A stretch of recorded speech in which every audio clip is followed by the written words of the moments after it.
কড়াইটা বসিয়ে দিয়েছি, তেলের মধ্যে লঙ্কাটা দিয়ে দেবো। আমি এবারে কালো সরষে তেলটার মধ্যে দিয়ে দিচ্ছি, কারি পাতা দিয়ে দিচ্ছি, দিয়ে দিচ্ছি ক্যাপসিকাম, তারপর দিয়ে দিচ্ছি গাজর।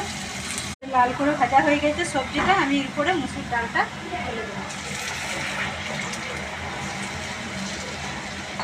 আমি এবারে কড়াইয়ের মধ্যে থেকে নামিয়ে নেব।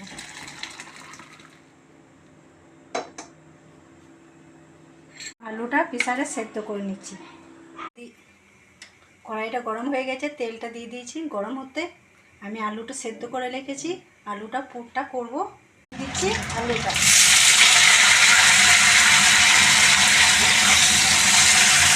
আলু সেদ্ধ করে পেঁয়াজটা দিয়ে দিচ্ছি, লাল করে ভেজে নেব। আমি এখানে আলু করে হলুদ দিয়ে দিচ্ছি। আলুর পুরটা তৈরি হয়ে গেছে, আমি এবারে কড়াইয়ের মধ্যে থেকে বাটিতে তুলে নেব। ওটা বসিয়ে দিয়েছি, বাদামটা দিয়ে দিয়েছি, নারকেলটা ভেজে নেবো অল্প। নারকেলটা বাদামটা দিয়ে এটা শুকনো চাটুর মধ্যে আমি ভাজা করছি। বাদামটা নারকেলটা একটু ভেজে আমি পেস্ট করে নেবো, মিক্সারে দিয়ে দেবো।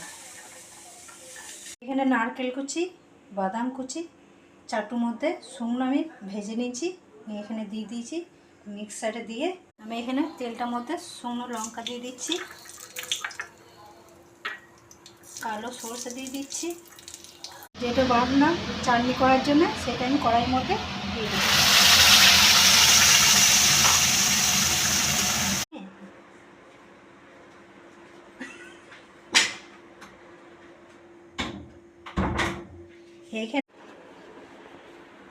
এখানে দই দিয়েছি, জল দিয়েছি, আমি বেটারটা করে ঢাকা দিয়ে এখন